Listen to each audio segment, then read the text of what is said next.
सुप्रभात बच्चों, मैं आपकी हिंदी की अध्यापिका और आज हम कक्षा तीसरी की फर्स्ट की पाठ्य पुस्तक सारांश का पहला पाठ शुरू करने जा रहे हैं, जिसका शीर्षक है मधुर गीत। चलिए शुरू करते हैं। पाठ एक, मधुर गीत। यह कविता है, कविता का सार देख लेते हैं। कविता में चिड़िया की सुरीली आवाज का वर्णन किया गया है। चिड़िया के मधुर गीत जीवन में नवीन आशा का संचार कर देते हैं। दिन भर उड़ती रहती है तथा कठिन परिश्रम करके अपने बच्चों का पालन पोषण करती है। ठीक है, तो इस तरह से चिड़िया के जीवन के बारे में बताया गया है कि किस प्रकार वो अपना जीवन व्यतीत करती है, किस प्रकार वह अपना जीवन जीती है और उससे हमें बहुत कुछ सीखना चाहिए। करते हैं। पीपल की ऊंची डाली पर बैठी चिड़िया गाती है। पीपल की ऊंची डाली पर बैठी चिड़िया गाती है। यह अपनी मीठी बोली में जग को संदेश सुनाती है। तो इस प्रकार सुबह सुबह के समय आपने देखा होगा चिड़िया पेड़ पर जाकर सुरीली आवाज में चहचहाती है। तो यहाँ पर कविता के माध्यम से बताया जा रहा है, जो पीपल का पेड़ है उस पे ऊंची डाली पर चिड़िया बैठकर गा रही है और जग को, जग यानी संसार को संदेश सुनाती है। क्या संदेश सुनाती है? वन में जितने पंछी हैं सब मिलजुल कर रहते हैं। आसमान ही उनका घर है, जहां चाहते जाते हैं। इस प्रकार बताया जा रहा है। बता चिड़िया क्या संदेश दे रही है?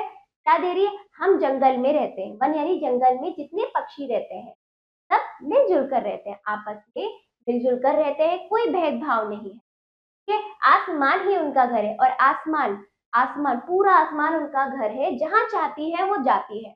तो यहाँ पर चिड़िया हमें ये संदेश देना चाह रही है कि हमें भी मिलजुल कर रहना चाहिए। मनुष्य आपस में भेदभाव ना रखे किसी भी प्रकार से, है ना, आपस में मिलजुल कर रहे और आसमान की ऊंचाई तक जाए, अपने अपने आप अपनी जिंदगी में आगे बढ़े, अपने आप को क्या है सत्य के रास्ते पर चलाए और अपने आप को प्रगति के रास्ते पर ले जाए। तो यहाँ पर आसमान, ऊंचाई, ऊंचे ऊंचे होकर उड़ना, चिड़िया का कहना यह है कि आप भी अपने विचार और अपनी सोच इतनी अच्छी रखो दूसरों के लिए, दूसरे धर्मों के लिए, है ना, सभी आपस में मिलजुल कर ऊंचाई पर, ऊंचे मार्ग पर जाने का प्रयत्न करो, यानी कि आप आसमान को छूने का प्रयत्न करो। ठीक, तो यहाँ पर चिड़िया हमें यह संदेश देती है, रहते जहां वहीं वे अपनी दुनिया एक बसाते हैं, दिन भर करते काम, रात में पेड़ों पर सो जाते हैं। तो पक्षी होते हैं, है ना, पक्षी में सभी प्रकार के पक्षी, चाहे चिड़िया हो, कौवा हो, सब आ जाते हैं। तो रहते जहां वहीं पर अपनी क्या होते हैं दुनिया बसाते हैं, जहां वो रहते हैं वहीं पे अपनी अपनी दुनिया बसा लेते हैं। दिन भर काम करते हैं, परिश्रम करते हैं, दिन भर काम करते हैं और पेड़ों पर ही सो जाते हैं। इस प्रकार यहाँ पर हमें संदेश दिया जा रहा है कि हमें भी अपने जीवन परिश्रम करना चाहिए, अपने समय को गंवाना नहीं चाहिए, है ना। तो इस तरह से हमें बताया जा रहा है। उनके मन में लोभ नहीं है, पाप नहीं है, परवाह नहीं। उनके मन में लोभ नहीं है, पाप नहीं, परवाह नहीं। जग का सारा माल हड़प कर जीने की भी चाह नहीं। तो इस प्रकार यहाँ पर बताया जा रहा है पक्षियों के मन में, पक्षी यानी जीव जंतु होते हैं, उनके मनुष्य के मन में क्या होता है? लोभ होता है, लालच होता है, पाप भी होता है ना। इतना सब कुछ लेकर वो अपना जीवन व्यतीत कर रहे हैं कि जीवन इस प्रकार अच्छा कैसे हो सकता है। परंतु पक्षी जो है उनकी क्या विशेषता है? ना तो उनके मन में कोई लोभ होता है, ना पाप होता है, ना किसी बात की फिक्र होती है। ठीक है, जग का सारा माल हड़प कर जीने की भी कोई चाह नहीं होती है। जो उनके पास है वो उसमें प्रसन्न रहते हैं, परिश्रम करते हैं और अपना जीवन व्यतीत करते हैं। तो यहीं पर क्या होता है? मानव के अंदर क्या है? लोभ है, लालच है, पाप है और सब चीजें, लोग मतलब बहुत सारी चीजें क्या है? बुराइयां है। तो इन सब बुराइयों को छोड़ दिया जाए, फिर स्वतंत्र रूप से इन पक्षियों की तरह अपना जीवन व्यतीत किया जाए, इस प्रकार ये अपना जीवन व्यतीत है। तो यहाँ पर कहा जा रहा है, वे कहते हैं मानो सीखो तुम हमसे जीना जग में। तो यहाँ पर पक्षी कह रहे हैं कि हमें इस प्रकार जीवन व्यतीत करना। ऐसे पक्षी जिनके मन में ना किसी प्रकार का लोभ है, ना किसी प्रकार की चाह है, ना किसी चीज की परवाह है, बस परिश्रम पे इनका ध्यान रहता है, परिश्रम करते हैं और फिर शाम को जाके अपने घर सो जाते हैं।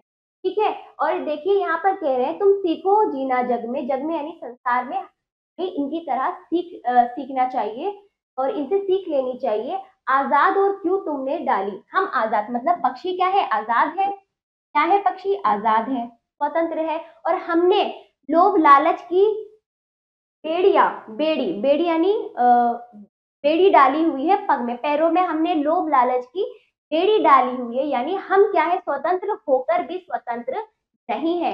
जबकि पक्षी क्या है? पूरी तरह से स्वतंत्र है, अपने जीवन को बहुत अच्छे से व्यतीत करते हैं। ठीक है, आगे।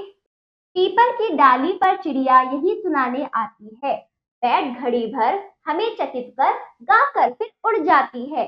तो पीपल की डाली पर यानी पीपल की डाली पर चिड़िया हमें हर रोज यही सुनाने आती है कि आप अपने जीवन को स्वतंत्र रूप से जियो, बिना लालच के, बिना लोभ के, बिना किसी की परवाह के। तो रोज सुबह को यही हमें सुनाने आती है, यही संदेश देती है, यही बतलाती है, और कुछ समय के लिए बैठती है और फिर हमें चकित कर यानी अचंभित करके क्या हो जाती है? फिर उड़ जाती है।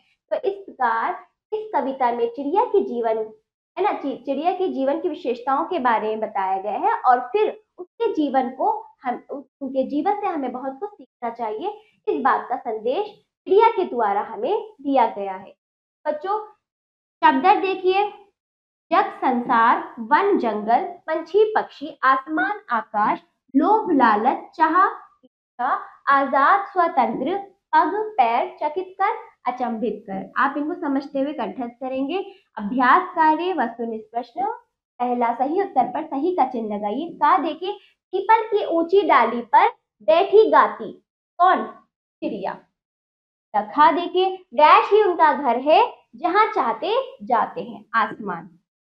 का देखिए, दिन भर करते काम रात में डैश सो जाते हैं, घर करते काम रात में डैश सो जाते हैं, यानी रात में पेड़ों पर सो जाते हैं। चलिए बच्चों, दूसरा देखिए, कविता की पंक्तियों को पूरा कीजिए। तो आपको यहाँ पर कविता की पंक्तियों को कविता के अनुसार पूरा करना है। ये करते हैं। का देखिए बच्चों, वह अपनी डैश डैश है। तो यहाँ पर क्या आएगा खाली स्थान पर? वह अपनी मीठी बोली में, वह अपनी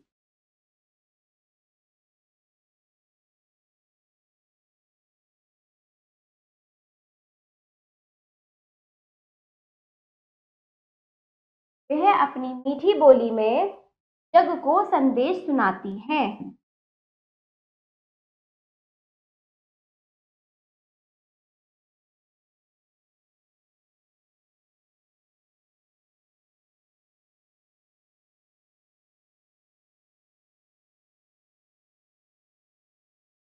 फिर अगला देखिए, वन में डैश डैश रहते हैं। वन में जितने पंछी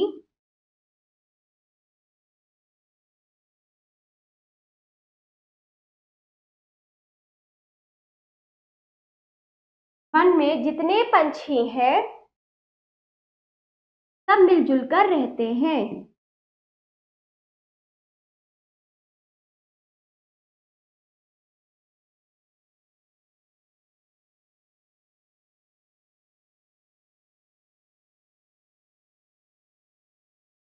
सब मिलजुल कर रहते हैं। ठीक है, तो इस प्रकार आपको ये पूरा करना था। अगला अभ्यास, निम्नलिखित प्रश्नों के उत्तर दीजिए।